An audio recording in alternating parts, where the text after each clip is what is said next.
चलिए बात पाकिस्तान की करेंगे। पाकिस्तान और अफगानिस्तान के बीच पिछले साल तनाव देखने को मिला। दोनों देशों ने एक दूसरे पर बमबारी तक की।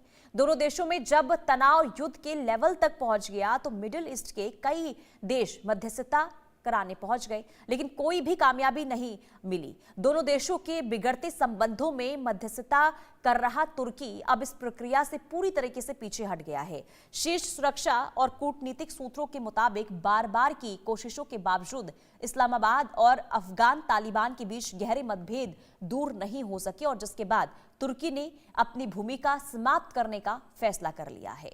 यानी कि जो स्थिति पाकिस्तान और अफगानिस्तान के बीच बनी थी, जो पिछले साल हमने देखा था, लगातार बमबारी दोनों ही देशों की तरफ से एक दूसरे पर हो रहे थे। हालांकि कोशिश ये की गई तुर्की की तरफ से कि दोनों देशों के बीच सब कुछ ठीक ठाक हो जाए, लेकिन जब तुर्की इसमें सफल नहीं हुआ तो अब तुर्की ने अपना फैसला वापस ले लिया है। यानी कि मध्यस्थता की जो कोशिशें तुर्की की तरफ से जारी थी, अब उसे समाप्त करने का फैसला ले लिया गया। यानी कि पाकिस्तान और अफगानिस्तान के बीच में शांति बनाने की कोशिशें जो चल रही थी तुर्की को लेकर, वो कहीं ना कहीं विफल साबित हुआ है। और यही वजह है कि अब जानकारी सामने आ रही है कि ईरान ने अब अपने हाथ पीछे खींच लिए हैं।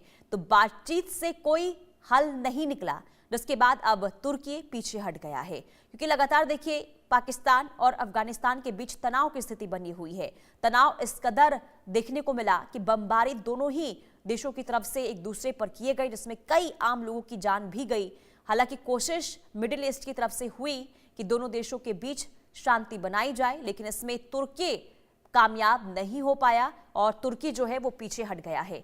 तो पाकिस्तान और अफगानिस्तान के बीच पिछले साल तनाव देखने को मिला और दोनों देशों ने एक दूसरे पर बमबारी की। दोनों देशों में अब जब तनाव युद्ध के लेवल तक पहुंच गया तो मिडिल ईस्ट के कई देश मध्यस्थता कराने पहुंच गए, लेकिन कोई भी इसमें कामयाब नहीं हो पाया। दोनों देशों के बिगड़ते संबंधों में मध्यस्थता कर रहा तुर्की अब इस प्रक्रिया से पूरी तरीके से पीछे हट गया है। शीर्ष सुरक्षा और कूटनीतिक सूत्रों के मुताबिक बार बार की कोशिशों के बावजूद इस्लामाबाद और अफगान तालिबान के बीच गहरे मतभेद दूर नहीं हो सके, जिसके बाद तुर्की ने अपनी भूमिका समाप्त करने का फैसला लिया है। यानी कि हर कोशिशें नाकाम तुर्की की तरफ से हुई। कई दौर की बातचीत हुई, कई दौर की चर्चा हुई, लेकिन इसके बावजूद भी बातचीत विफल साबित हुई है।